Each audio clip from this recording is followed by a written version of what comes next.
ದಾವಣಗೆರೆಯಲ್ಲಿ ವಿಶ್ವ ಜನಸಂಖ್ಯೆ ದಿನಾಚರಣೆಯನ್ನು ಆಚರಿಸಲಾಯಿತು. ಸಚಿವರಾದ ಎಸ್. ಮಲ್ಲಿಕಾರ್ಜುನ್, ದಿನೇಶ್ ಗುಂಡೂರಾವ್, ಸಂಸದರಾದ ಡಾ. ಪ್ರಭಾ ಮಲ್ಲಿಕಾರ್ಜುನ್, ಶಾಸಕರಾದ ಬಿ. ದೇವೇಂದ್ರಪ್ಪ, ಬಸವಂತಪ್ಪ ಪಾಲ್ಗೊಂಡಿದ್ದರು.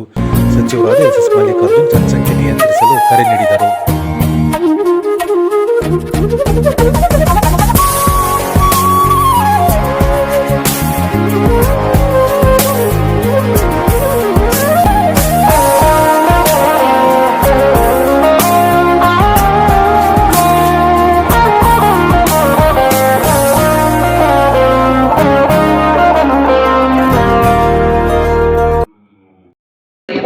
ವರ್ಷಗಳಲ್ಲಿ ನಮ್ಮ ಭಾರತದ ಜನಸಂಖ್ಯೆ 36 ಕೋಟಿ.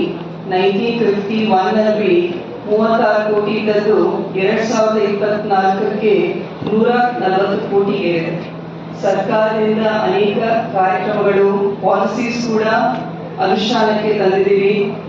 1952ರಲ್ಲಿ ನ್ಯಾಷನಲ್ ಫ್ಯಾಮಿಲಿ ಪ್ಲಾನಿಂಗ್ ಪ್ರೋಗ್ರಾಮ್ಸ್ ಅನುಷ್ಠಾನಕ್ಕೆ ತಗೊಂಡು ಬಂದಿದ್ದೀವಿ. ನಂತರ ನ್ಯಾಷನಲ್ ನಮಗೆ ಗೊತ್ತಿದ್ದಂತೆ ಜುಲೈ 11 ನಮ್ಮ ಪ್ರಪಂಚಾದ್ಯಂತ ವಿಶ್ವ ಜನಸಂಖ್ಯೆ ದಿನಾಚರಣೆ ಅಂತ ನಾವೆಲ್ಲ ಆಚರಣೆ ಮಾಡ್ತಾರೆ.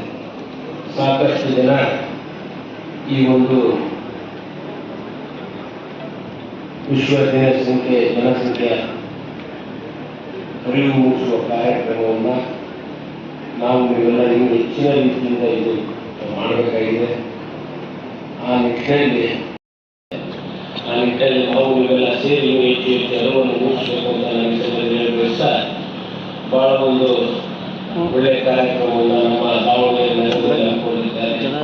ನಮ್ಮ ದಿನೇಶ್ ಗುಂಡೂರಾವ್ ಏನು ವಿಶ್ವ ಜನಸಂಖ್ಯೆ ದಿನಾಚರಣೆ ಇದೆ, ದಾವಣಗೆರೆ ಮಾಡಿದ್ವಿ. ಜೊತೆಗೆ ನಮ್ಮವು ಸಾಕಷ್ಟು ಕೆಲಸ ಕಾರ್ಯಗಳು ಇವರೆಲ್ಲ ಬಂದು ಒಂದ್ಸತಿ ಇನ್ಸ್ಪೆಕ್ಷನ್ ಮಾಡಿ ನಮ್ಗೆ ಏನೇನು ಅಪ್ರೂವಲ್ ಕೊಡಬೇಕು ಅವೆಲ್ಲ ಕೊಡಕ್ಕೆ ಜನಸಂಖ್ಯೆಯನ್ನ ಕಡಿಮೆ ಮಾಡ್ಕೋಬೇಕು ಅಂತ ಆಗಿದ್ದೇವೆ.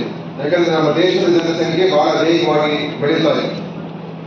ಮೊದಲು ಯಾವ ಮಾತಾಡ್ತಾ ಹೇಳುದು, ನಮ್ಮ ಪ್ರಭಾ ಮಲ್ಲಿಕಾರ್ಜುನ್ ಅವರು ಹೇಳುದು, ಸ್ವತಂತ್ರ ಬಂದಾಗ ಇದ್ದಂತಹ ಜನಸಂಖ್ಯೆ ಸುಮಾರು 30 ಕೋಟಿ ಹೆಚ್ಚು ಕಮ್ಮಿ, ಈಗ 140 ಕೋಟಿ, ಅಂದ್ರೆ 5ರಷ್ಟು ಜನಸಂಖ್ಯೆ ಆಗಿದೆ.